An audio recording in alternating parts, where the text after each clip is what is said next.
Pick the Nintendo Shack and pray. Frederick from Fire Emblem Awakening says, yo.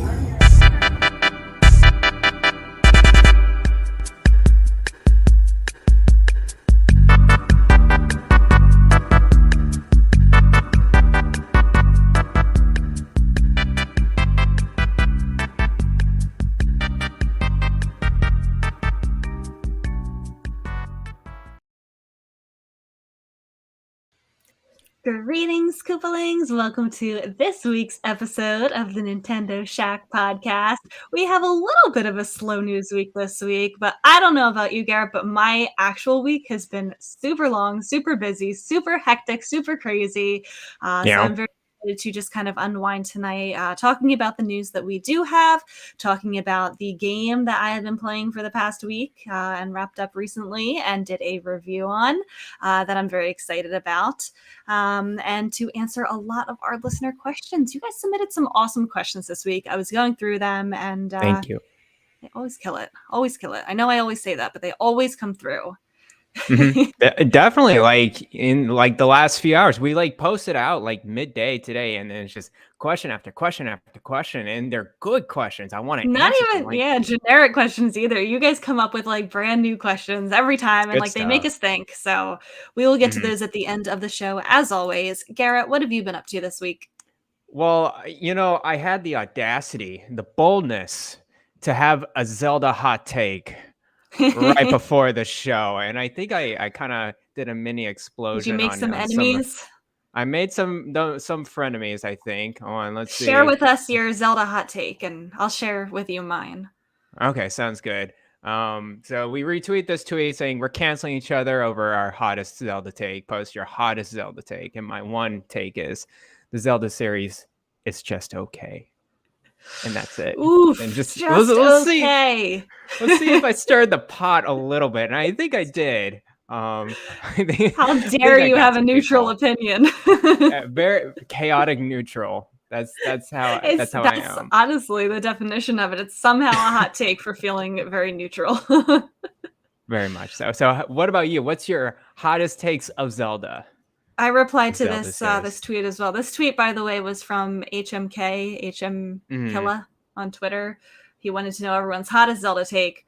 I replied, and I'm not going to explain any of these. These are just going to stand for what they are.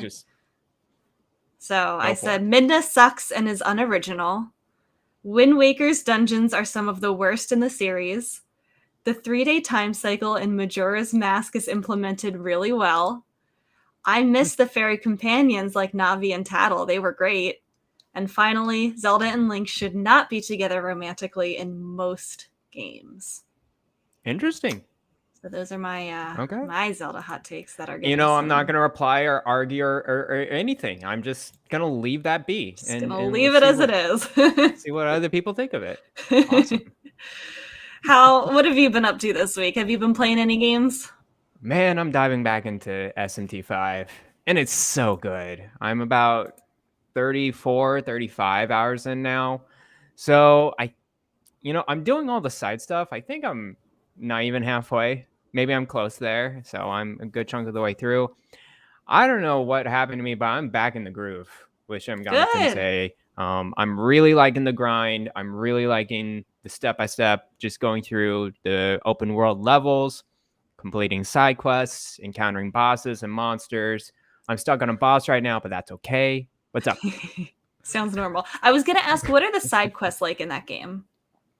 A lot of them are fetch quests where you kind of just like defeat certain monsters and you'll get like money. You can get certain essence or skills that you can infuse with your monsters.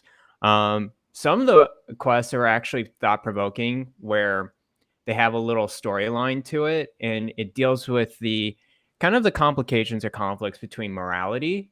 What's good or bad? What are you taking away and what are you giving? What side are you going to be on in terms of these demons and angels? This duality of angels and demons has been going long enough with Shin Megami Tensei, but they do a really good job with 5 presenting it. So yeah, basically you kind of choose one side of certain quests, and then you either that monster kind of joins you and you defeat the other monster. And so you Got get it. some pretty powerful monsters on top of that. You get a lot of reward exploring the world too, because there's a lot of power-ups. There's a lot of money involved when you go into these corners of the world. And then there's these little guys. I forgot they're called. I think they're Minam or whatever. Think of like the seeds, Doko seeds or whatever from Zelda. Like you basically collect them and you get these points, and the points you can turn in for like permanent upgrades, like Oh, okay. increasing your skill slots, increasing the amount of demons you can hold. So it really is like the masteries of Korok skill. seeds. It is like the Korok seeds, yes. I don't know what I said. I completely forgot what the seeds were called in Zelda. That's okay. Yeah, no, I'm having a very good time with that game. Good. I'm gonna keep going at it. I want to finish that one before I really take off into any other Switch game after that. So that'll probably be my game for the next few weeks. Other than that, non-Switch stuff, I dropped Bloodborne because how tedious it is. I Not just for you. can't. It's really not for me. I don't think Soulsborne games are for me, because when I feel achieved when I like going through the grind and then, oh, I finally beat this boss, awesome, and then I'm like, wait, I have to do that again in this other direction. Okay, and it's just like that over and over again. So will you It's try Elden Ring eventually? eventually, I would Okay. think. Not a priority. Not a priority on my list. It That's sounds terrible. Well, one, It sounds terrible. well, How do you one, really it's feel? the same. Yeah, right. It's the same ish combat, and Yeah. also like, oh, it's gonna take 100 hours to beat, and I'm like, no, I don't want like 100 hours of like suffering and misery. I know you get way overpowered in that one, and it's much different, much clearer, much smoother. I know it's a different game, but Bloodborne, everyone sung the praises of that game, and then after just like a few bosses, I'm just like, no, I'm Over it. good. Yeah, Yeah. no, I'm really get good. that. I understood the game. Like I'm leveling up my character. I'm understanding how to get through the level. I understand learning the level. I just don't want to do it. Yeah. I would rather Games play. shouldn't feel like a chore. Games are meant Yeah. to relax and be fun and stress-free, to me, in my opinion. Right. It's the way you view what the game is fun. I'm sure for a lot of people that's fun for them. Right? For me, I would rather play a 100 JRPG that I know I'm getting progress with and I'm going through a story. And of course, many other people would think that's a chore. So it's just, Yeah, that's true. definitely perspective. But I picked up Horizon Zero Dawn again. I played the whole base game last year on PS4. And I'm going through the DLC called The Frozen Wilds. So that's the first game, by the way. Okay. Yeah, and PS5 has that 60 frames per second upgrade with that game.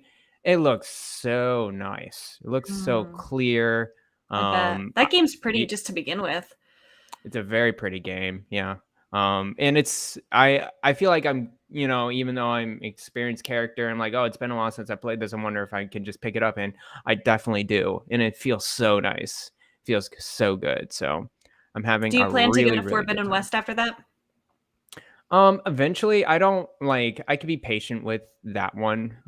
There's many other Switch games actually I would like to play before I even touch Forbidden West. Maybe like ask that for like my birthday or Christmas, but I'm not like really When it goes on sale somewhere yeah, down the road. Yeah. definitely. Got it. This $70 price tag, I'm just like, no, I'm good. There's a lot of other games I would rather buy like for a much cheaper And then price. it doesn't sound like a lot of those new first party games are going to be added to their their Game Pass killer, whatever they were. Yeah. I forget what they're just keeping it PlayStation Plus, right? There's no new name for it. Yeah. There's just names now. So there's 3 different tiers: Essential, Plus, and Premium, or something like that.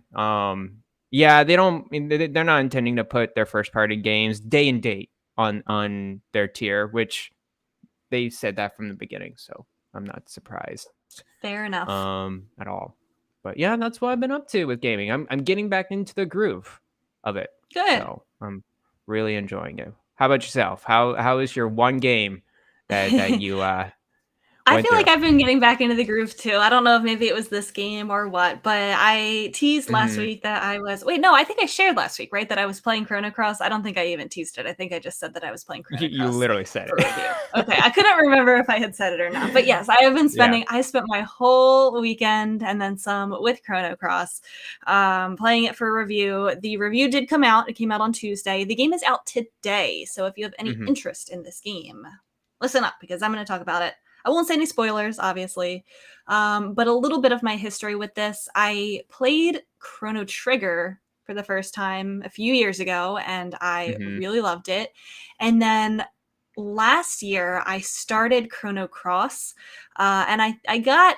At the time, I thought I got like about a third, almost halfway the way through, but like turns out I didn't even get that far. Oh There dang. turns out there was a lot more. This was a lot longer of a game than I thought. But the remaster, I even hesitate to call it a remaster Right. because at least on Switch, like, so they have upgraded some things. They've upgraded the 3D models, look very nice. The background, like the environment, it's like I don't want to call it a 3D game, but it's not a 2D top-down game either. It's kind of somewhere in between, Yeah. because there are some parts where it's top-down, but then there's some parts where it's like more of like an isometric kind of view, I want to say. Mhm.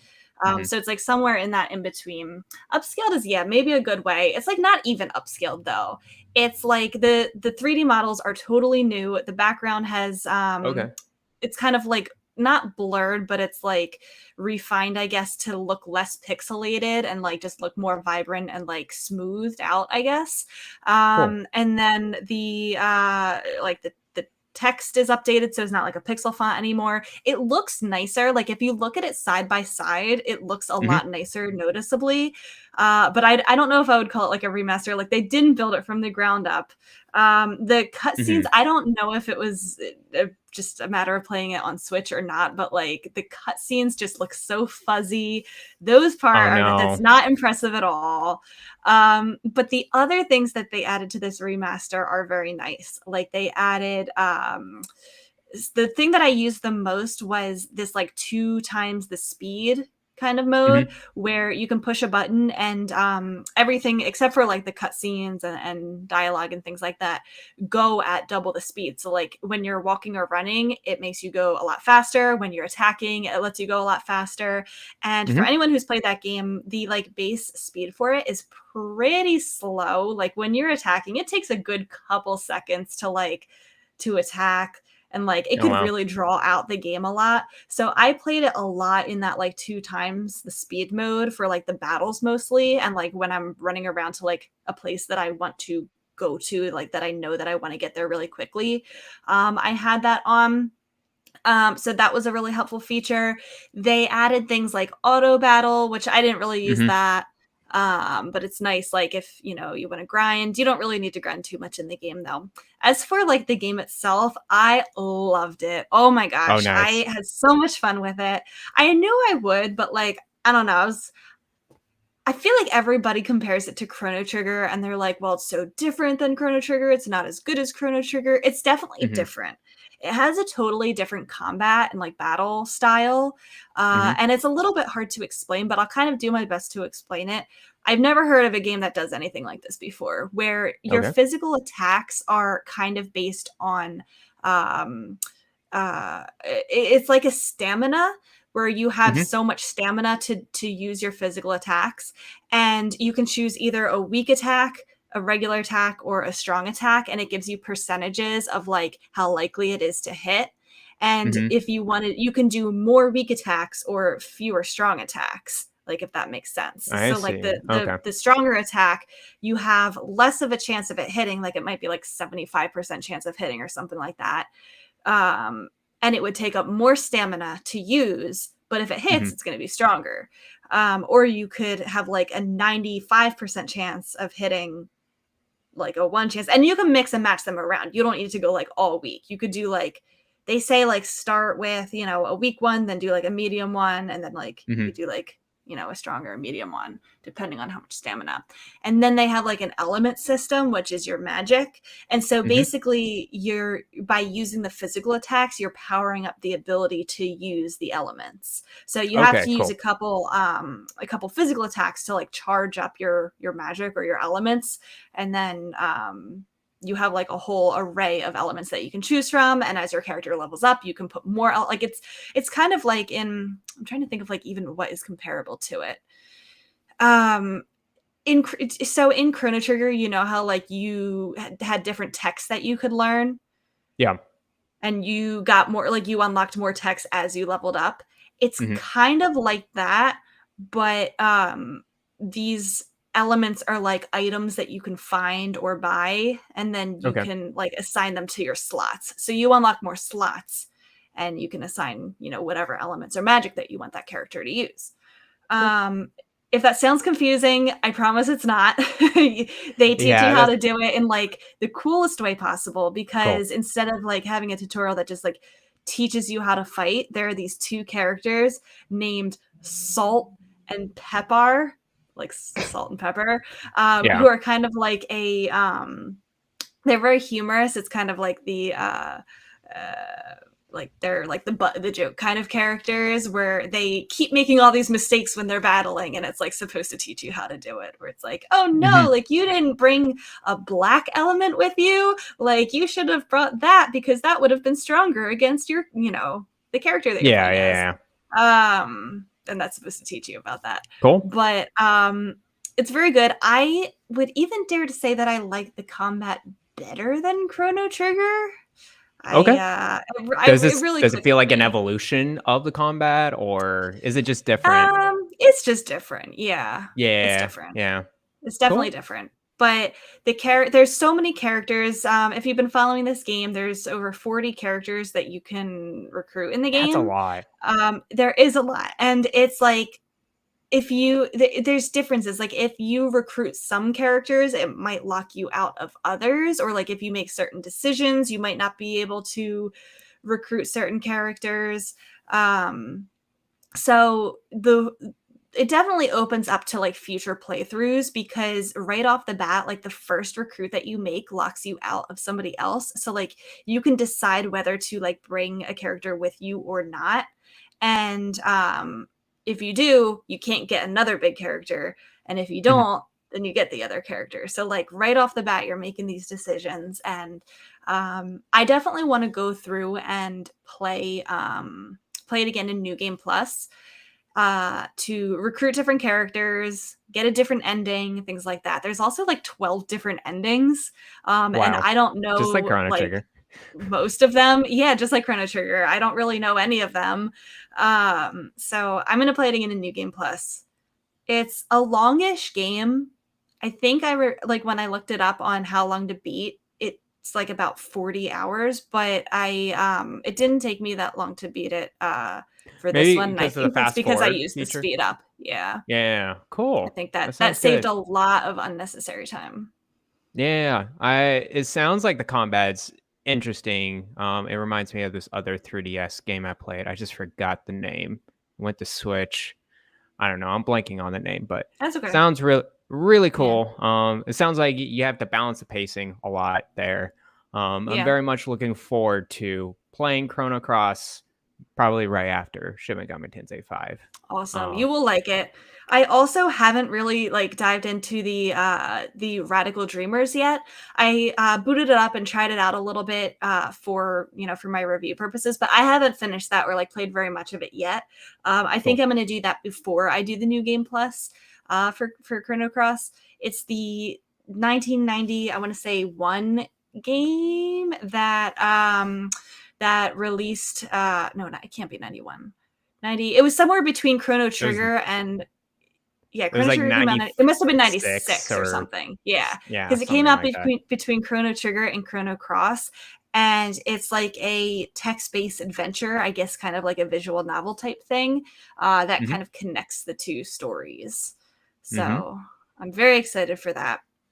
I Cool. wanted to answer Jules's question. Jules wrote in and asked, can Chrono Cross be played without playing Chrono Trigger, or is the experience enhanced by playing Chrono Trigger first? You definitely can play Chrono Cross without playing Chrono Trigger. The stories are not really like it's not a direct continuation. It's new characters. It's arguably a new world, kind of. Yes, no, I don't want to say too much about that. You're not sure. You won't like be confused. You won't be missing out. I don't know why you would do that. Go play Chrono Trigger though. There definitely play Chrono are Trigger. references. There are references, and I think the overall story probably makes a little bit more sense if you have played Chrono Trigger. But if you don't want to, you don't need to. But everybody should play Chrono Trigger. Of course. This Chrono Cross remake sounds like the Final Fantasy Classic kind of spruced up games where they just kind of upscale the shaders or whatever and make everything a little sharper and then have the fast forward. It is a shame. Yeah. I kind of wish that like they had gone all the way with this one because they're just not going to now. Like if they ever do, it'll be like 30 more years before they do.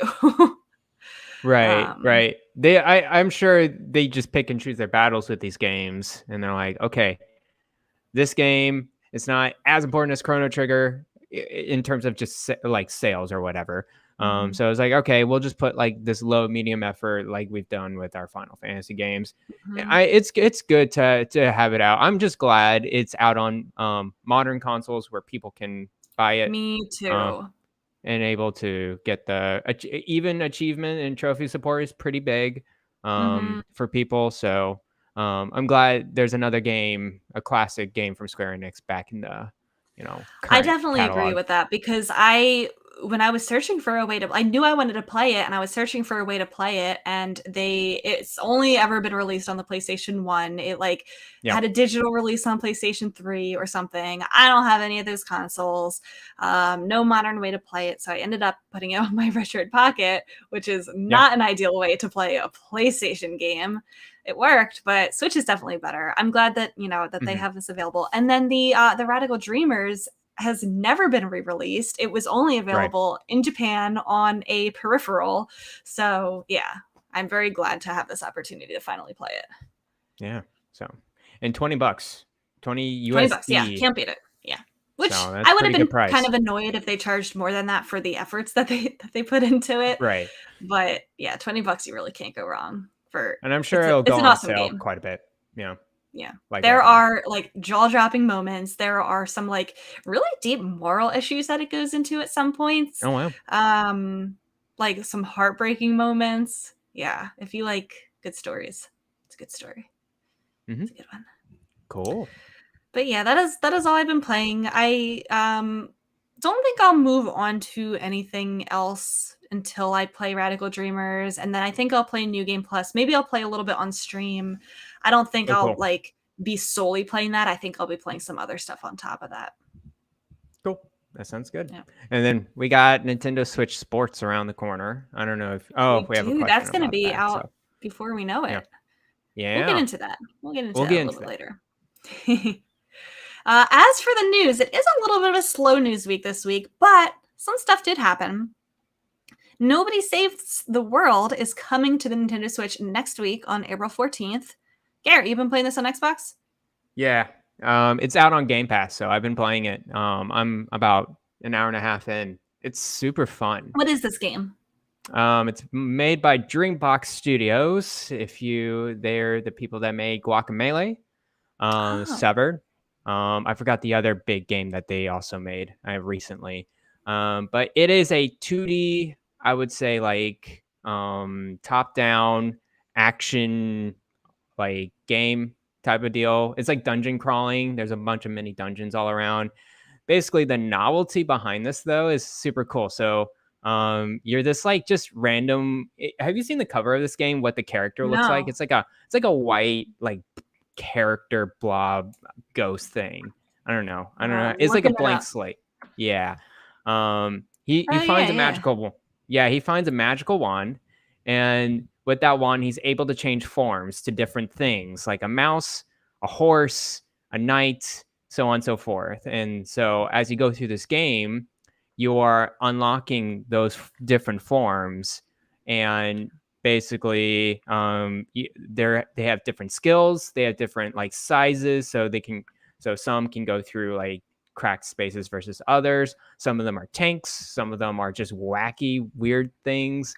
That looks I really just cool. I like really wacky weird things. Yeah, no, it's a very wacky game, which I love, and the writing is so good in this Ooh. game. It's very it's a very comic relief type of writing going on. Like I'm chuckling as I'm going through this game. It's a You know pretty I funny like that kind of story. stuff. Yeah. And Maybe I when I should was check it playing out. it, yeah, when I was playing, I was like, darn, I wish I would play this on the Switch or Vita. Mm. It's one of those games. It's like top down, very solid, very good looking, cartoonish game. I defeated a couple dungeons. I'm on like the first main dungeon. And there's like a bunch of like side quests you do off to the like left. And the side quests are not like fetch quests. You just kind of accumulate as you go along. You do like certain things with combat, you get different skills. And so it gets deeper and deeper a little bit, but it's a very good game. After an hour and a half, I am chuckling. I am loving the combat. It's good stuff. So, guys, be on the lookout for this game because it's coming out and it's really good. I didn't know about it. I feel like it definitely would fly under a lot of people's radars, and it sounds like hmm something a lot of people here would enjoy. So I hmm would like to keep that on my radar. hmm Yarden said he was robbed in Fantasy Critic. It was way better than 10 points. I guess he had Nobody Saves the World and it got an 80 on Open Critic. I think Okay, well, an 80 it is could be good. better than That's that. still a good Yeah. score. Yeah, for sure. For sure. So there you go. The Also next thing I coming have out. here, Yeah, go ahead with that one. so it's 13 Signals Aegis Rim. It's been out on PS4 for a while. It's just coming out on Switch next week. Reviews are really good. It's a tactical based role-playing game made by Vanillaware, which they've made very unique games. We have an episode about that with the RPG Cave, so check that out. It's Ryan's like 2020 Game of the Year. Like it's a very Oh, high wow. priced game. Yeah. Wow. So Okay. RPG fans, and visual text-based adventure people, like it's that type of game. Go check that out too on the Switch. I heard it's a very solid port. So Cool. there you go. So those are coming out next. Is that next week already? Oh man, It's how is next next week week already already. mid-April? What the heck? I know. I thought it was still March. I'm like, oh no. Oh my goodness. So, Oy. Also yeah. coming out next week, Mario Golf is the next game coming to Nintendo Switch Online expansion pack. Donnie's around the world. Rejoice. That's all I have to say Rejoice. about that. I don't know. Apparently I it's don't know how good. much he's gonna play it. Yeah, apparently it's a good Mario Golf game. It's where the Mario Golf franchise started, right? I think that was the first believe one. So yeah, was there a GBA one that followed? I guess. I guess that would have come after. I think. Yeah. Cool. Yeah, sounds good. Kyle the Pug wants to know, do you think Nintendo will release a wave of Nintendo 64 games for Nintendo Switch Online once the first wave is done? Kind of like a Smash Ultimate with their DLC fighters, except with games. And that's referring to there are only 2 more games that we already have known about that are supposed to release. They've been doing about 1 a month since this service started. The only 2 that are left to be added are Pokemon Snap and Kirby 64, the Crystal Shards. Once those 2 are released, he wants to know what's going to happen next. Will there be another wave that we know about and then it slowly releases over time? Remind me how they announced the last one. Was it just a bunch of reel of games? Yeah, pretty much. So they had the trailer that was announcing this part of the service, and they said, here's what is coming out day 1, and they listed the games, and then they're like, over the coming months, we will also be adding some more things, and like a bunch of games scrolled by. So like we assumed that those would be the ones added, and they have been, and there's only 2 left on that. Okay, cool. I would imagine the next thing they'll do after those 2 games is have another direct somewhere in there. and have just another reel of Nintendo games. Maybe call out a couple of like well-known ones, maybe 2, and then like probably the other 3 or 4 just like have a reel of them and then just go on by. I think that's think what's that going to happen. makes sense because there's 2 months left. That's May. Yeah. That's June. And That's direct time, right? it's direct time right direct there. time. So you're right. I could see them using that as like a 1-minute part of the direct as like a pitch, like, oh, by the way, you can upgrade to the expansion pack. Like, here are all the cool things. You get all these Nintendo 64 games, and we're continuing to add more. Great. Take a look at all these. Like, yeah, and then I we'll wonder keep getting one a month. I wonder what are the next wave of N64 games. We'll see. We'll see how that goes. Stadium. Oh yeah, that would be good. GoldenEye. Pokemon Puzzle League. That would be good. Pokemon Puzzle League. Banjo-Tooie. Banjo-Tooie is a good one. Diddy Kong Racing. Pokemon Snap. Oh no, we already have that, right? That's one of the 2 that are going to be added. Oh, presumably over the next 2 months. Yeah. Kyle says Donkey Kong 64. Yeah, I think those rare ones are kind of a lock-in because of Banjo. I would imagine Donkey Kong 64 is like, definitely going to be in there. I want people to try that one out. That is such a polarizing N64 game. People like absolutely. I loved it as a kid. Really? Yeah, I really loved it as a kid. Have you played it as an adult? No, I haven't. And it looks pretty bad. Don't. I learned that the hard way. Don't play your favorite childhood games as an adult. The watermelons and the just going around. I'm getting faded childhood memories right now. Your memory always makes it so much better than it actually was. Yeah. No, I totally agree with that. So yeah, cool. Yep. So yeah, look forward to that. That's going to be on April 15th, Mario Golf, if you're interested. I feel like I keep saying, like, when these games are released, like, oh yeah, like, I'll go check out that game, and I literally haven't for any of them. It's the same thing except for for me. Banjo. I did for Banjo. I didn't do it for any others. Nintendo Switch Online is like, oh, we got added, cool. And then I don't even think about playing them on my Switch. I think about putting them on my Retroid Pocket and then just leaving it in my Retroid Pocket. Yeah. It's this weird festering, like, I don't know, motivation to put games into consolidated to one device and optimizing it. That's my hobby. Not playing games, getting the game. So there's a saying that says that playing video games and collecting video games are 2 different hobbies. Can we add what was the word that you just used? I don't know. I mean, collecting can be one, but you're not even buying these games. I'm optimizing. I'm consolidating all my game library into one. Right, the RetroArch front end on my Retroid Pocket. So that's its own hobby. So now we have 3 different hobbies related to video games. Actually, I should send you a video. This guy did it was about like a couple months old now, so very new, of RetroArch on PC and how to just figure it all out. It's like, okay, this is what you do. Get all the files you need whatever. This is how you install a controller. This is how you go through the program. It's a beautiful video. And I'm like, I can't wait to just, when Fiona's out of town, a Saturday, just come here and just figure that all out. Because I know it's going to take a long time. Yeah. Something to just sit down and look at for a few hours. Basically. Nice. A little bit of Splatoon 3 news, kind of, sort of. The Japanese website for the game went live. I think it was like 2 days ago. Wow. It's still slated for summer 2022. It shows screenshots of the new city that it will be taking place in, some screenshots of story modes, Salmon Run. These are new screenshots. They haven't been posted anywhere else.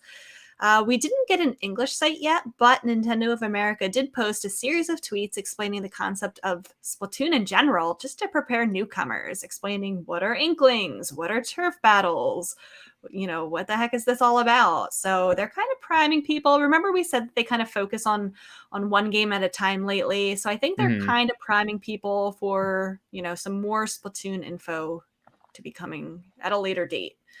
Yeah. But it still says, I know we talked last week about possibly Splatoon getting delayed because they haven't been talking about it. But the fact that they're still putting summer 2022 on their brand new Japanese site, I think is a good sign. And the fact that they put up this website now, I don't think they would be doing that now if they were expecting a big delay.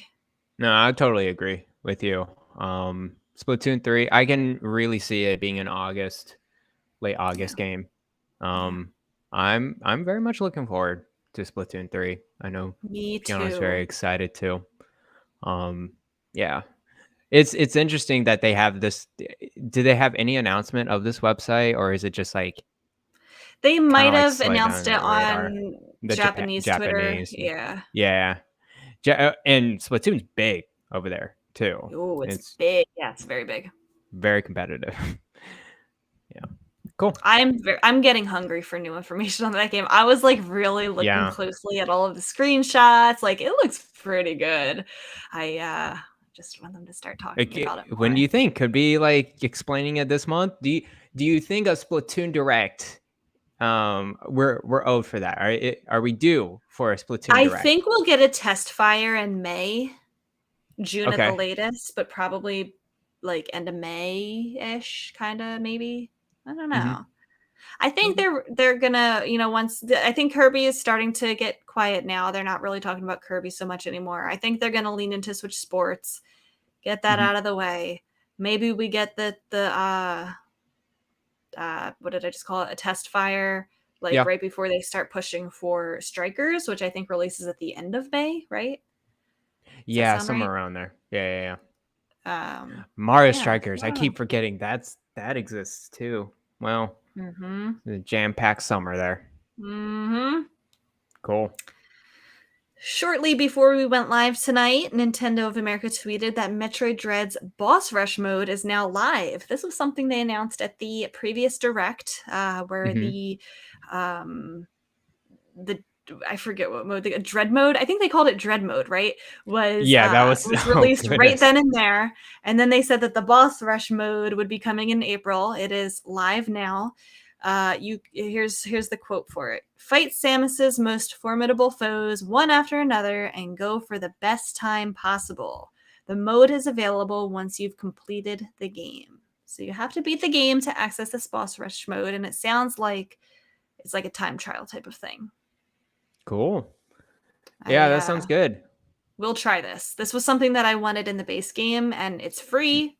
It's a free update. I want to try it because I love the bosses in this game. I loved the bosses. That was probably one of my favorite parts of Dread. And I wanted to experience some of them again and try to do them again, but I don't want to play through the whole game again just to do that. So this Boss Rush mode is perfect for me.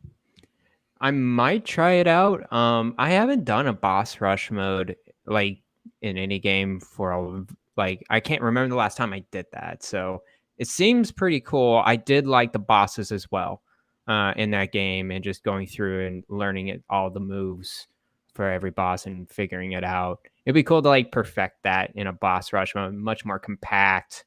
Go from one point to the other.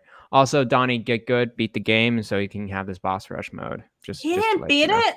He didn't beat this game. Man. I think it was close. I think now, don't they have the easy mode now? So I think he can they turn do. on Okay. easier mode and play it now. Okay. Sounds good. I'm curious, and possibly this could be answered in chat, if this Boss Rush mode, if you die, does it end the Boss Rush and you have to start from the beginning, or does it just start from the boss that you died on? That's what I want to know about, because that's a good question. I don't know if I could get through all the bosses without dying. So can you I would imagine doing that? I also would like to. Okay, we have confirmation. Thank you, Aster. You retry the boss that you die on. Okay. My other question is, oh shoot, it just left my mind. Oh, can you pick either the order that you do the bosses, or can you if I just wanted to fight Kraid, let's say. Can I like just fight Kraid or start with Kraid, or is it like a predetermined order every single time, and like you have to go through it in that order if you want to? Okay, there's a set. He says there's a set order. Okay. So I would imagine from chronologically or something, or from beginning to end of the game. Okay. It would be cool. So maybe we'll find out some more about if you can pick the order after you beat it. I'm sure Elias will let us know pretty soon after he beat it after 2 minutes. Probably I bet you there's people who have already beat it. Like it just came out like a few minutes ago, and I bet you there is. Oh, and it's a strange order, Asder says. It's not even like consecutive order. Oh, okay. Interesting. Cool. I guess you would have access to all of your weapons too, which might make you some would have of the early access. ones easier. I would think because they want you to beat the game, you're just gonna beat that right kind of set powers and everything. I don't know. We'll see. Yeah, I'm gonna play it this weekend. I will report back next week with my impressions of it. Sounds good. All right, and before we get to our listener questions, Garrett came up with a little idea for us to go through. Yeah, I just wanted to, it's April, and we're about a third of the way through of 2022. Can you believe that? Oh my gosh, it's kind of crazy. And I wanted to touch base with you of like what games are you thinking of playing? What's on top of your head? What are your thoughts on what are the next games on your Switch? Or let's just go with like Nintendo games in general. So I came up with a little bit of a list of my backlog that I would like to play. And that would kind of explain why I have not bought Triangle Strategy yet. Like I have so many other games I want to play first before I get into these other games, and Rebecca came up with a list as well. I think I'll just go through the games. I'm gonna really quickly. I'm not gonna be like too long or whatever, but I have some sort of like beginning order, and then I have games where I'm like, I want to play this before this releases. I have a game I want to play before that releases. So I got a little bit of a timeline. So right now SMT5, I am trying to beat that. That's my first priority. Priority. It's like I'm loving it too. Right after that is Chrono Cross. I want to get through that. You say 40 hours, and I'm like, oh boy, that might take longer than I expected. But we'll see. Right after that, I want to play Majora's Mask on 3DS. It's time. That's on my list. I approve. Now I'm gonna go kind of like backwards into my backlog a little bit. The next one I want to try out is Neo: The World Ends With You. Bravely Default 2. Now, Bravely Default 2, I was really hyped about that game, and I just totally skipped it last year. So definitely want to go back to that. Final Fantasy VII Classic. Now I'm getting to the games where I'm just like, maybe. When I have time this year. Ys 8. Ys 8 is one of those games that looks really, really good, especially on the Switch. So I want to try that out. The Devil Summoner Soul Hackers. That's the game on the 3DS. It was a remake from a PS2 game, and its sequel is coming out in August, not on Switch, super randomly. But it's a tactical-based RPG. I want it based off the Shin Megami Tensei like lore, so I want to try that out. And I want to sprinkle in some mini games. Crosscode, remember that one? I want to try that out for sure.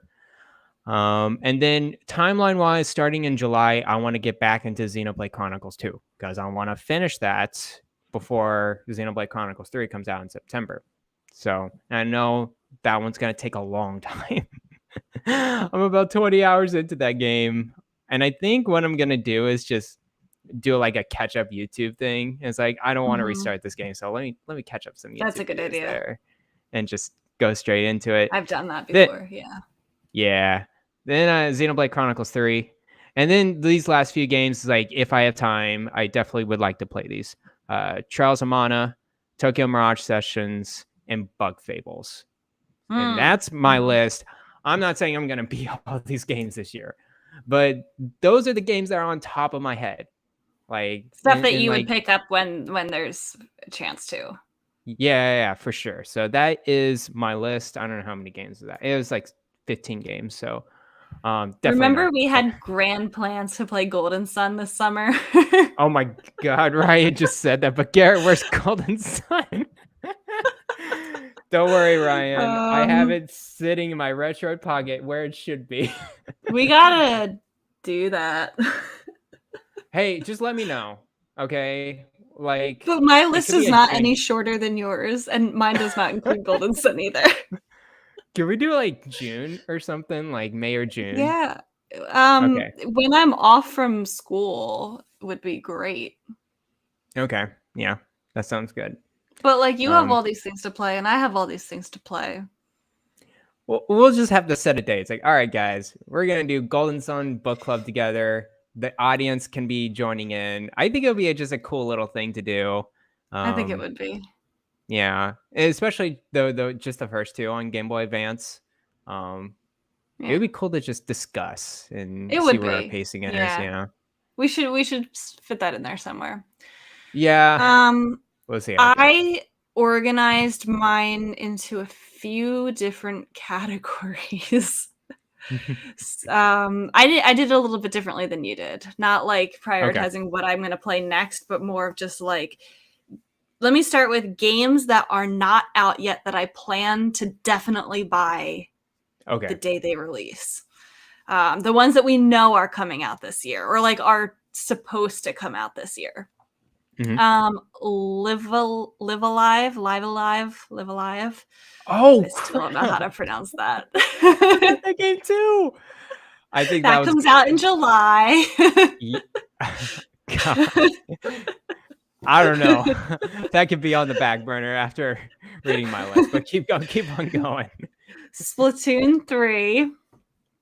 I think I can't remember if you said this one. Pokemon Scarlet. It's coming out probably November, right? Did you say that? Pokemon. Are you getting that? I mean, I will get it. I don't know. Like, I can be fine not getting it day one. I think Pokemon, like, I don't know. I'm in the middle of it. I get into this hype cycle and it ruins me every single time. Yeah. I get sucked in. They do it to me. And then I'm bored and then I hate it. And then they announce the next one and then I get excited again. The vicious cycle. It's a drug. It really is. Blossom Tales 2 is coming out this year. I'm very excited about that, and we'll get that day one. Oxenfree 2 Lost Signals. Who the heck knows what's happening with that game? It was supposed to come out last October, and they said it's coming out this year. If it does, I'm getting it day one. And then Sea of Stars. I'm so excited. Oh my goodness, Sea of Stars. Sorry, you have to get that one. You have to. I gotta add that on my list. How could you forget Sea of Stars, Garrett?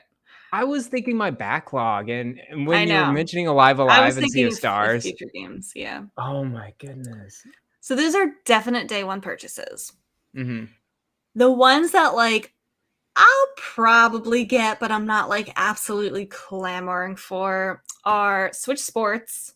I feel like I'm only going to get that one if I review it. Is that selfish to say? No, that's not selfish to say at all. I think like if I had like at least like one or two more people in this like apartment household, whatever, I would definitely have that as a party game. Yeah. But I'm not going to spend money that I would just play Switch Sports. So that's how I feel for like a weekend of fun. I don't know. I don't know. Maybe it'll surprise me. Same with Mario Strikers Battle League. I am not a soccer person. I am not a Mario sports person. I am not a Mario person. I feel like this is one that I'll get sucked into the hype and like get because all of my friends are talking about it. So I'm on the fence. We'll see. We'll see. I think arguably that's my favorite sports game of the Mario games. Yeah, no, Mario Strikers on the GameCube. Yeah. It was so good. And I'm sure. Yeah. I just don't want it to be like another golf, tennis where like they, half-ass it and don't put out enough content. And then it's like, okay, like we'll update the game. It's not Camelot though. I know. Is that what you're going to say? It's not Camelot. It's, oh man, where is the people that made Luigi's Mansion 3?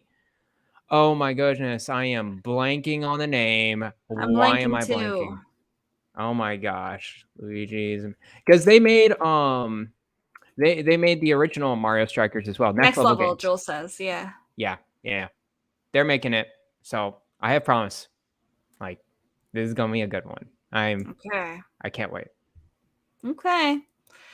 And then Portal Companion Collection. I Oh, played the okay. first one. I don't know if I ever beat it. I know what happens and stuff. I never played the second one. I think that feels like it belongs on the Switch. It just feels like it works as a handheld game. So I will probably get that if the price is right, if I feel Mhm. like it's something I have enough time to play at the time of its release. Cool. As for games that I have started already that I would like to prioritize finishing are the Monochrome Order, which I am almost done it, and I had to stop playing once I got the code for Chrono Cross, so I'm going to wrap that up pretty soon. Mhm. Death's Door, I did not get very far in, but I Right. loved what I played, and I want to keep playing it. Grim Fandango, I started on stream. I think I only played it once on stream, and I was Mhm. really into it, and I want to finish that game. Cool. And then Secret of Evermore. I, again, played that on stream. I was very into it. Stopped playing it. I want to pick that up again. There's other games that I started that I just don't feel like I have a priority to finish, like Cool. Banjo-Kazooie. Don't Mhm. hate me, everybody. I really enjoyed what I played of that, but I don't feel the need to finish it. It's not Yeah. a high priority for me. Cool. And then I have a handful of indies that I really just want to get around to playing. I've had Chicory on my Switch for a couple months now. I've had Alba. Yarden gifted it to me. I really want to just sit down and play those. I don't think they're long. They both look very cute. There's a couple other indies that I have floating around out there that I like. I just want to sit down and play them. Sounds good. Yeah, it's just of course, a lot of different games, and so I Yeah. just wanted to, you know, reassess our kind of schedule timeline. What are the games we're looking forward to most, and what are in the backlog that we just want to, play and try out in the next few months? And I guess we'll touch back probably July, August. Mm-hmm. We're really knee deep in Mm-hmm. Mario Strikers and Splatoon 3. Once Splatoon comes out, that is my Everything's Splatoon gonna 2 halt. is my second most played Switch game. I will Dang. put hours and hours and more hours into that game. Wow. I saw a really bad take today. I saw somebody say, "Why do we need Splatoon 3 when we already have Splatoon 2? Why don't they just update Splatoon 2?" I mean, Splatoon 2 has its problems and they're gonna fix it with Splatoon I 3. hope Yeah, it's so. yeah, I don't know that take. I mean, there's two ways to go about it: is the live fresh updates or making a new game. And I think they wanted to just make it new, like Mhm. from the ground up. Um, yeah, I don't know. I think I people I are don't very really want spoiled by Splatoon 2. the live service games that is commonplace now. Right. And I don't think Nintendo wants to do that with most of their franchises. Yeah, it doesn't seem like they want to do live service at all with their main games, their first They party should do it for games, Splatoon, and they or won't. Animal Crossing. Oh, It's yeah, that's what I meant to say. I meant to say Animal Crossing. I have Splatoon on my mind now. Yeah, they should do it for Animal Crossing, but they won't. right. You read Yeah, my no, they mind. won't.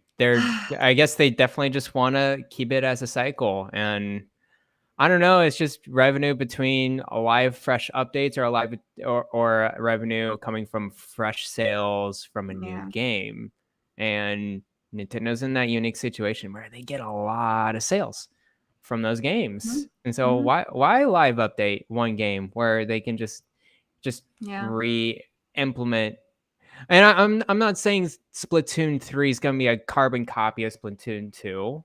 But it's not going to be revolutionary. It's just going to Mhm. be a new area. It's going to fix some of the problems that we had in Splatoon 2. I think there was just definitely some accessible accessibility issues with Splatoon 2, which I hope And we'll get a they new cover. story mode. Yeah. We'll get new characters. We'll get... And it's like a sequel, right? It's like a new area. You can imagine it being the same game and just think of it as like a update or an expansion or whatever. Yeah, and it's supposed to like continue the events of Splatoon 2 because Splatoon 2 ended with it was like Team Order versus Team Chaos, and Team Chaos won, and it's supposed to be like, okay, like this war broke out or something, and I don't know, we're gonna get the story, but it's supposed to make sense. It'll be good. Don't worry, guys. Have faith. Don't worry, guys. Trust in Splatoon. Everyone's gonna play it. Yeah, a lot of hours. I do have to point out, John 32 in chat says Stray, and I've been focusing on, my list was focused on Switch games. Stray is okay. The only PlayStation game that I am extremely looking forward to. I am so excited for that. Oh, cool. Yeah. I'm very interested in that. Cat. Why am I blanking on the name? What's the Bethesda game that's coming out later this year? I'm doing very bad today, guys. I have not followed Bethesda at all this year. I know someone's gonna just yell at me at the in the chat. Starfield. I don't know why I was thinking like oh yeah, that is Bethesda. Interstellar or something. I'm just like it's like, no, it is space. Interstellar's that movie. Do we know anything about Starfield yet? We have some trailers. They've been bleeding gameplay? A little bit of news. No gameplay. No. Do we know what kind of game it is? Yeah, we know what kind of game it is. It is a Bethesda game. It's gonna be an open world RPG with... Come on, it's a Bethesda game. Think of Skyrim, think of Fallout. It's gonna be that. That's fair. They literally have just in-game footage of the ship. They recently mentioned about a companion with a robot or whatever. So they're slowly, putting stuff out there. I'm sure around E3 time, around there, they're gonna do a full-blown gameplay footage, and I absolutely can't wait for that game. I'm gonna pause all my Nintendo games for that one. You don't even know what it's gonna be yet. But it's Bethesda. I always do this with Bethesda. It's like I drop everything and I play it. Done with Fallout. Done with Skyrim. I'm gonna do it for, well, not for Fallout 76 now, but yeah, definitely for Interstellar, the game, aka Starfield. I do like Interstellar. It's one of my favorite movies. Yeah, I'm very curious to what it's gonna be. Leave, Murph. Okay, we have some good chat questions directly from you. Starting with Hobik wants to know, how do you feel about missable content in games? Do you like it when it takes 2 or 3 New Game Plus playthroughs to see and obtain all of the game's content? Or do you prefer when nothing is missable and or the post-game gives you alternate means to obtain missable content? That's a good question, because there's a lot of games where you have to make a decision and then there's the ending, like Chrono Cross, like Chrono Trigger, like those type of things. Those are fine. Yeah, I don't consider that to be missable content. Okay. Personally. Cool. I would not call that missable content. I would call missable content something that is intended to get in the main playthrough that due to an oversight in development is locked out if you don't do it soon enough or the right way. That's what I think of when I think of missable content. That is interesting. Do you think all developers miss some of these missable content by accident, or they put missable content on purpose? I think it happens both ways. I know there's definitely instances of things that are not supposed to be that I think genuinely were oversights, where something gets locked out because you can't access an area anymore due to the story, and but I never got that treasure chest that was there, or something like that. I can think of a few Zelda games with missable content. No, I don't really think, and I think he was thinking of Chrono Cross when he wrote this question. I think that was his lead up to this, because there is a lot of missable content in terms of characters to recruit, parts of the storyline. Even I wouldn't even say the storyline, but there are instances there's an instance particularly, this isn't really a spoiler, where like you can choose one of 3 characters at a certain point, and whichever one you choose, you can't get the other 2. And depending on which one you pick, there's like a slightly different route that you take to get to the next area. So is it missable content if you don't play through the game 2 more times to get the other 2 characters? I don't think so. I Because don't think so either. there's a ton of games that have those choices and Mhm. decisions. I think of missable content as something that I just did not pick up. I did not go to an area before I got locked out, and Mhm. that aggravates me to no end. Is by far the worst. One of the worst things that like Where you make could video have, but games you didn't. unenjoyable. Exactly. Yes. Whereas in this situation, like, you can't do it. It's intended, like, you aren't supposed to Right. see all 3 characters' branches. Yeah, that's totally fine because you're making your own Yeah. path like throughout the Yeah. game. You're making Okay. your own Yeah, that's fair. experience. I Um, have 2 great examples of that. One okay, is let's hear Witcher it. 3. You're kind of locked into this Gwent, which is the card game tournament type of deal, and I could not beat like certain people in there because I just didn't have the right cards. And so Mm. I missed the trophy. I missed the trophy in there, and I couldn't get the platinum after one playthrough. Yeah, that's And annoying. yeah, that one's annoying. And then more recently, Persona 5 Strikers. Oh my goodness. I hated this one to no end. Oh, You no. had to literally go to a person to do a dialogue like opening or whatever, and I missed one throughout the game to get the trophy. And so I'm like, oh, maybe I'll just do New Game Plus and just get to that point and I'll get the trophy. No, I have to go through the whole game again in order with all the dialogue What? conversations from beginning to I'm just like, Oh, no, that's I'm not doing stupid. this. You should be Yeah. able to get it on New Game Plus. That's what New Game Plus is! Well, you can. You just have to go through the whole game again from beginning to end to do Ah. all the like conversation stuff going on in each of the days. But I'm just like, Oh. I can't do that. No. No. Yeah, it was so bad. I hate missing I don't like trophies like that. achievements and trophies. I don't like that. I was gonna do a platinum on that one, and that was the one trophy that broke me. I'm like, no, I'm good. No, not worth No. it. Not worth it. Mm-hmm. For most games, I won't do like New Game Plus or like go Mm-hmm. back and do things that I didn't do or didn't see or do, different paths or whatever. Mm-hmm. If there's like games with multiple endings, unless I like really love the game, I won't do it. If I'm really curious, I'll look it up on YouTube. Mm-hmm. Yeah, Cool. it doesn't bother me. Mm-hmm. Good question, Hobik. John 32 wants to know, with the delay of Breath of the Wild 2 and possibly Advance Wars slipping into next year, are you more excited about the 2022 games still to come or the potential 2023 lineup?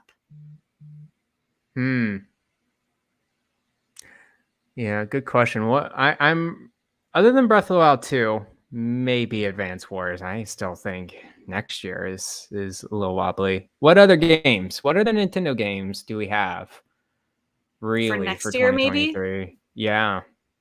Metroid Prime 4, possibly. That's like a big Possibly. maybe, but it's possible. Yeah.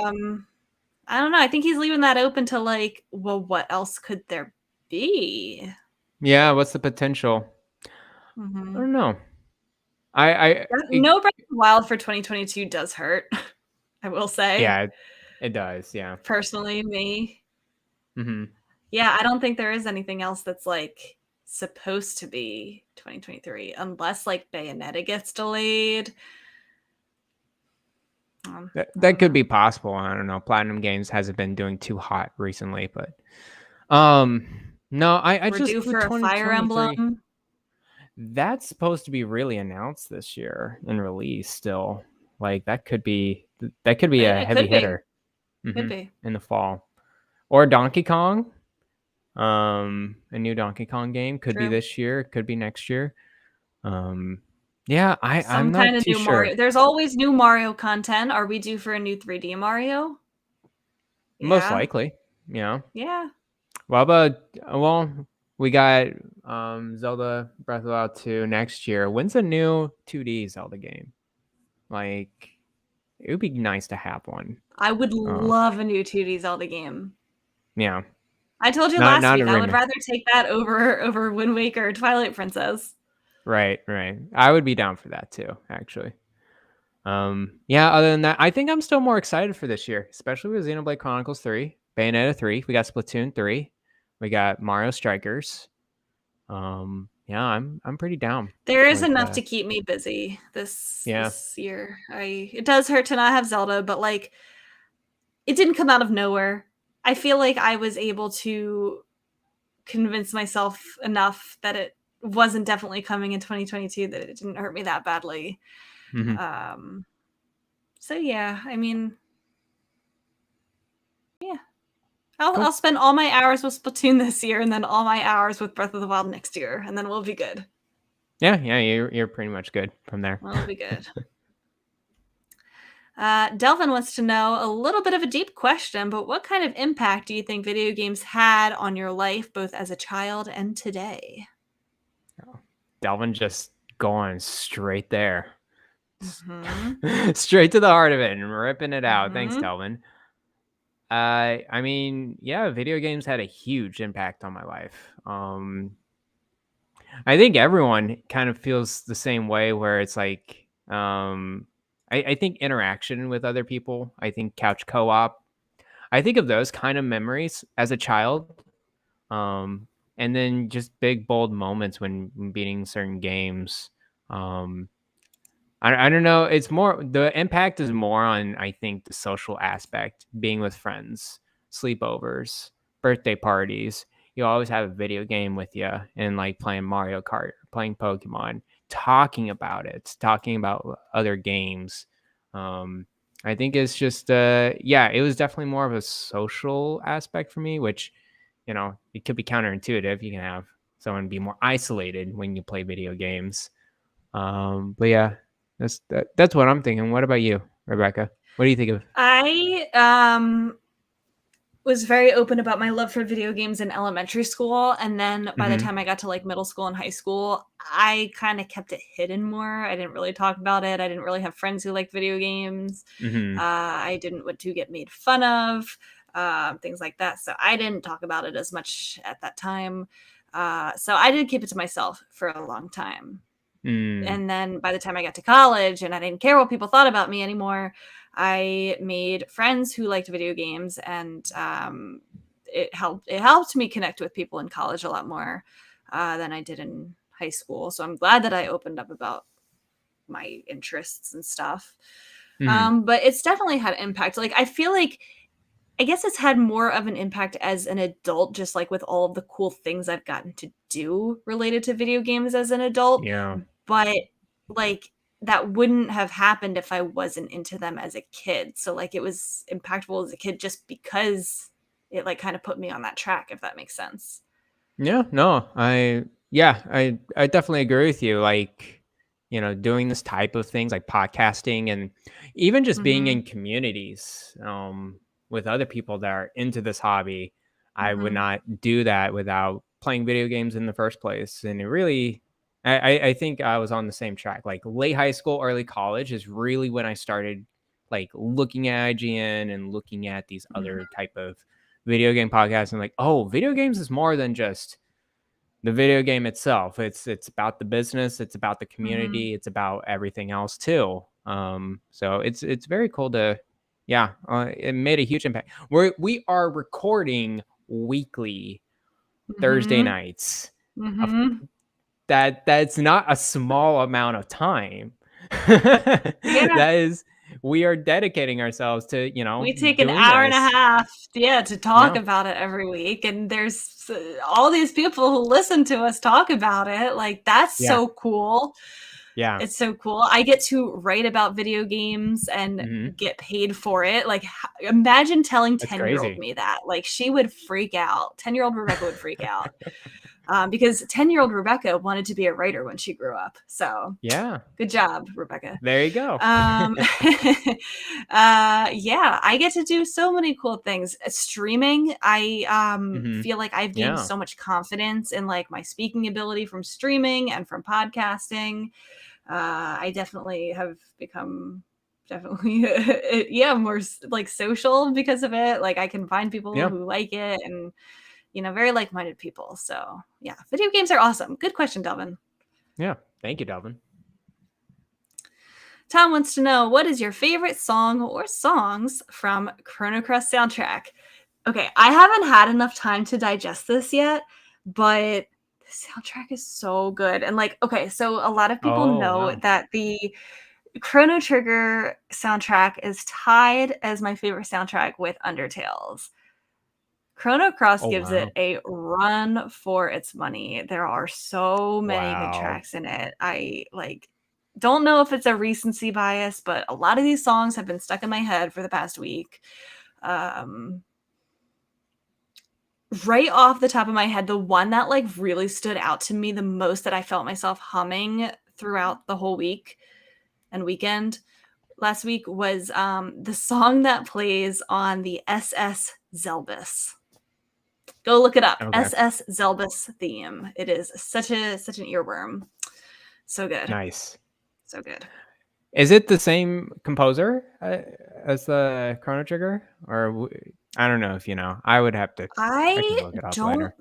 think so. I could be wrong.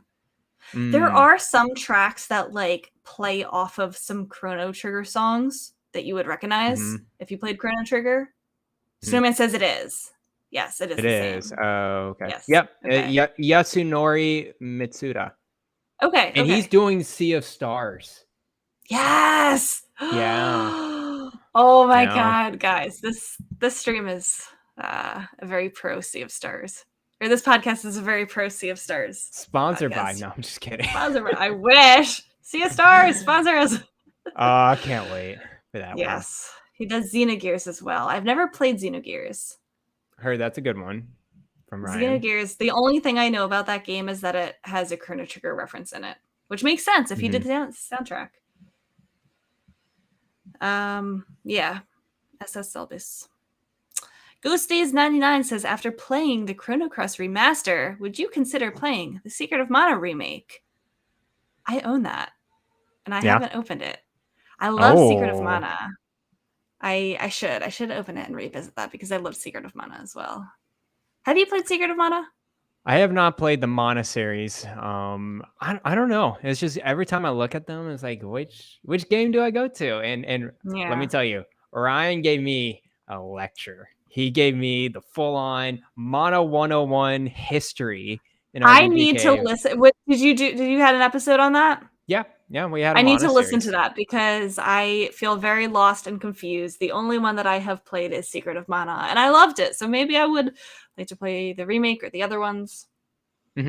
I put in Trials of Mana because that was the most recent remake out on current gen, and it looks super fun. It's like a 3D action platformer. It's a full-blown remake. It's not like a Chrono Cross, like up the shaders and or whatever. It's a full what this deserves. It deserves that kind of treatment. Right.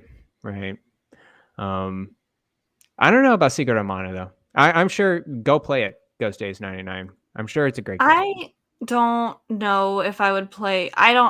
Because I played Secret of Mana and I'm very biased towards that Super Nintendo feel, and like I don't know what they could have. I think actually that's not true. I think they could improve a lot of the mechanics of that game, but visually that game is gorgeous. It is so beautiful on the Super Nintendo. It is the best looking Super Nintendo game. Wow. So I don't know. I don't know if I need to play the remake. Maybe. Eventually. Play the original. Adam wants to know, are Garrett and Rebecca going to get Nintendo Switch Sports and join Donnie? I think we answered this. I answered that. Maybe. Yeah. It's a big maybe. It's just not right now.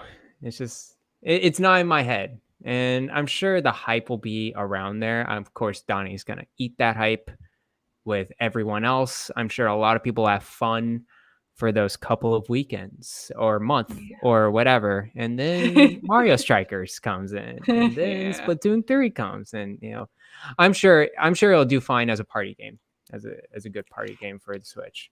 If it was $30, I might have wanted to bite, but it's not $30.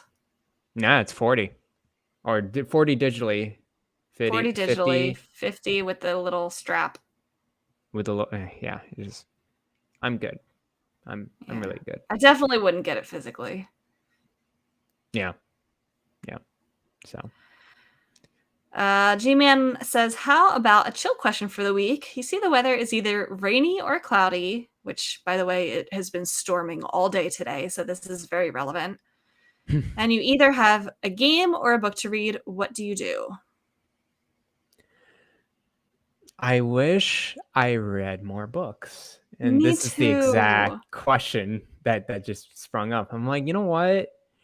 I would love to play a video game, but I really would like to have a book series or just a book in general to really dive into, because I do enjoy reading books. So into reading as a kid, and now I have such a hard time getting into a book and like keeping my attention. Yeah, it's pretty hard. I do enjoy like just sparse different books, but I just can't really get into one and finish it these days.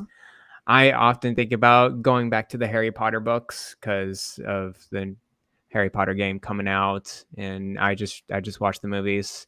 Those are one of those like easy to read ones. I'm not a bookworm as much these days. The more recent genres I've done is like video game documentary type of books, like the history of Nintendo or something like Console Wars, or like easy reads like that. So I feel like I have started so many books and then like just don't finish them, and I feel like maybe I need to apply my video game logic to this, where like if it's a long game, I'm not even gonna ever finish it. So like maybe I just need really like short, like less than 100-page books. Yeah, that would be nice. Oh man, I wanted to read some Star Wars books too, because I heard some of the extended universe stuff is really, really good. I have a Kindle. I can go back to it. I have a Kindle. It's like a very old one. I do like not audiobooks, ebooks. Yeah, I was very into ebooks for a while. I remember doing remember Magic Tree House? Yes. It was my favorite. I loved that series for a long time. Those were so good. And was it Julie B. Jones or something? Judy B. Jones. Judy B. Jones. Yeah, that's another one. No, it was wait. No. It was. I'm sorry. It was Junie. Junie. I messed it up. Junie B. Yeah. Junie B. Yeah. I remember being introduced to that in second grade. Yep. I liked her, but I was an Amber Brown kind of girl. Amber Brown? I don't think. Yeah, that was like for girls. You probably didn't read it. I just remember. I remember Harry Potter, like the fourth book, being out in elementary school, and okay, I haven't seen that one. And I remember one of my classmates grabbed it, and we were in third grade. And I'm like, how can you read that massive book? The Goblet of Fire was like a freaking stack. Yeah. So I was very into my favorite book series as like late elementary, early middle school was the Warriors series, the Warriors Cats. You ever hear of that one? I don't think so. There were like 20 books. And they weren't all out when I was reading them, and I had like caught up, and it was always a big deal, the release date of a new Warriors book. Cats. Yes, it's so the cute. Way I explain it to people now is it's Game of Thrones, but with cats for kids. That's awesome. And like these cats, they were in clans. They would like kill each other. They had all these like social hierarchies, and like they had their own religion, and it was like pretty intense for kids. And I was very into it, and I will admit I wrote fan fiction about it as a kid, and I got Oh, to that's so meet cool. I got to meet one of the authors. There were at the time there were 2 authors who worked on the books, and I got to meet one of them. She was doing book signing at my bookstore one time, and I got to meet her. And That's so cool. that was definitely like a hyper fixation for me. Yeah. The Yeah. Warriors cats. Yeah. Nice. I ever heard of Cirque du Freak? I don't know. No. Cirque du Freak by Darren Shan. I remember him because he was an Irish author. I read that in middle school, and that was like kind of a ripoff from oh man, what's that vampire series that everyone loves? Twilight, yeah, it's kind of a ripoff of that a little bit, but less to do with the weird romantic type of bull crap going on in there. Yeah. It was way more about vampires, and really enjoyed it. And then he also made a series called Demonata series. Very grotesque author. Like he writes like so descriptive of like gore and just like Ooh. grossness. And I love that in middle school. I'm like, it's making me uncomfortable. This is so cool that he's describing like 2 pages of this demon. So anyways, yeah, man, books. I miss books. I know. Books. The Warriors right one here. was one that I was able to go back and reread lots and lots of times. Mm-hmm. I'm glad that people in chat know what I'm talking about. Mm-hmm. They never made a movie, XPS. They were supposed to, but they never did. There's no movie. I would know. They should do a show. It would make a good show. It was violent. There was a lot of violence in it.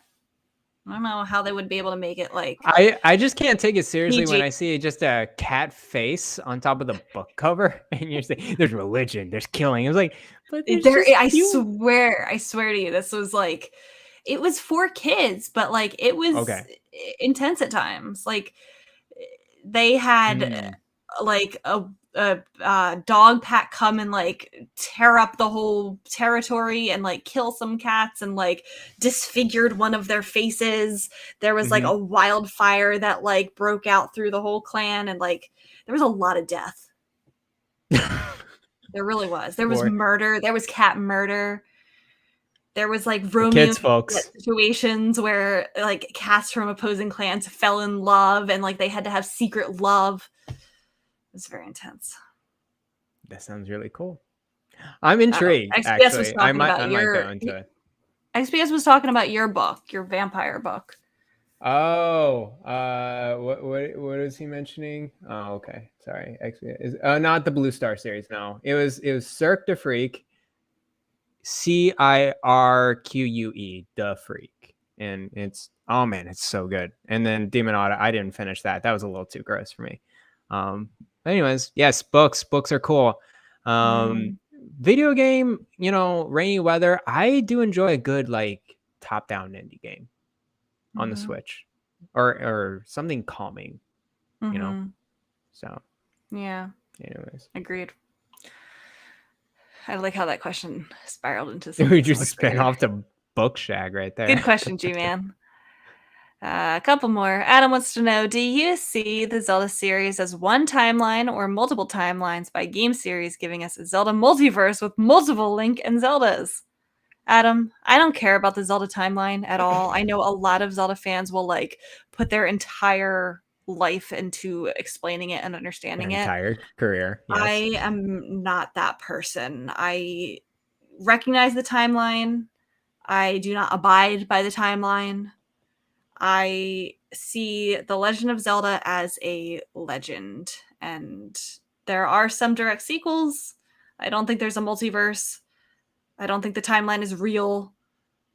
But I think that timeline's so whack. I think you should believe whatever you want to believe. I think that if abiding by the timeline makes you a happier Zelda fan and helps you make more sense of the series, then go for it. I completely agree. Of course, I think I don't know about others. The ones that are like feel like direct sequels is Ocarina of Time and Majora's Mask, right? Am I correct? Okay, good. And then Link to the Past, Link Between Worlds. Yeah, kind of. Yeah. Yeah. Kind of. Yeah, But it yeah, really yeah, yeah. doesn't It matter to is. me. Yeah, it is. It is. It is. Yeah. It's not the same Link. It's It's not the same 1,000 or Link, no. 100 years. It's like 100 years into the future or something I like that. this magnitude of years, I just can't with this series. Like I 100 know. years, 1,000 Yeah. what Yeah. bull crap is that? Yeah. Like exactly 100 years, really? How do you determine years in this universe? Like this is, I just Did can't. they go by the Gregorian calendar? I feel like a What lot is their of concept of abstract astronomy time. and the Earth revolving around the sun? Do they have concept of time? Do they have? I really don't know. Do they follow really a 24-hour clock? Is Hyrule on Earth? I really just don't know. I can't with Zelda. It's too abstract for me. So abstract. I just answered some of my own questions. Yes, it's a 24-hour clock because they say so in Breath of the Wild, because there's a clock in the Of course there is. in the HUD, and they experience all 4 seasons, so it's probably Earth. like you're deducing these now in your head. But I don't care about the timeline. you just don't care at all. Ooh, Finally, I like this question from Brendan. me too. What are the top 5? How did they get this game to run on the Switch games?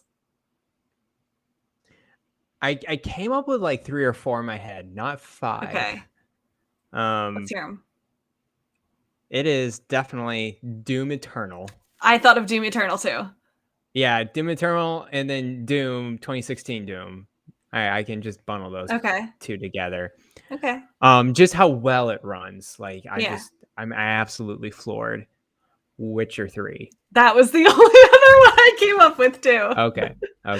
Witcher 3 I'm trying is to think like of what else? Can't believe you put that on that thing. Yeah. Dying Light 1, I'm surprised how well it runs. I'm actually pretty surprised. Man, it was I'm not like as in tune with third-party games. Mm-hmm. The Outer Worlds. What a heap of junk that is on Switch, but they made it run on Switch. I don't know why. And yeah, I don't want to know how they're gonna get what's the space exploration game? That's the Outer Worlds. No, right? no. The one that's coming out yet, that hasn't come out yet. It's not the Bethesda game. Why are we No Man's Sky? Thank you, Jules. No Man's Sky. Man's I want Sky? to know how they're gonna get that to run on Switch. Like that, isn't that like too. a procedural, like it's like a never-ending kind of huge world? Yeah, that's the idea. Yep. I don't know how they're gonna get that to work. Me too. And then they say Harry Potter Hogwarts Legacy is going to be on Switch. I don't know how they're gonna get that to work. It's not going to be native. Let me tell you that. It's that one. No. MLB The Show 22 or 22. Yeah, that doesn't look good at all. Like it doesn't they really look sacrificed good, no. a lot for that. Mm-hmm. I think Ori Will of the Wisps, while it's not like a super duper intensive game, like I'm surprised that it looks that good on the Switch for like what it is. Mm-hmm. Cuphead is a good one. I hear in the chat, like how good it looks on the Switch and how well it runs. Yeah, they did a pretty good job with that. What else? Games that I think like I can't believe how well it runs. Dragon's Dogma from Capcom. Very, very good. Oh wait, is it Bandai Namco? One of those two. I keep forgetting. Skyrim is very, very solid on Switch and runs pretty well. And also Dying Light. Those are like the 3 I could think of. Monster Hunter Rise, very good. Yeah, Monster Hunter. Yeah. Mm-hmm. I can't really think of anything else. Yeah, those are the heavy hitters, I think. Astral Chain. Astral Chain looks beautiful. I can't believe how well they optimized that game. It looks really, really good. XBS says Alien Isolation apparently looks better on Switch than PS4. So I'm like, okay. Crisis. I mean, can it run Crisis? Can it? That's Apparently our bar. it can. That's our bar. For sure. Good questions as always, folks. Thank you for submitting them week after week. We appreciate them, especially on slow news weeks. Yeah. Like today. Yeah. But that's okay. We get to talk about Chrono Cross. We get to talk about, we got to talk about some other stuff. It was good. Good show. Good stuff. Good show. And we will be back next week. Hopefully Nintendo gives us a little bit more to chat about. Otherwise, give we us will something, Nintendo. We will pleading for questions on the last hour. and see what you guys give us. Yes. All right. Until next week, everybody. Thanks for listening and have a good night. Bye-bye.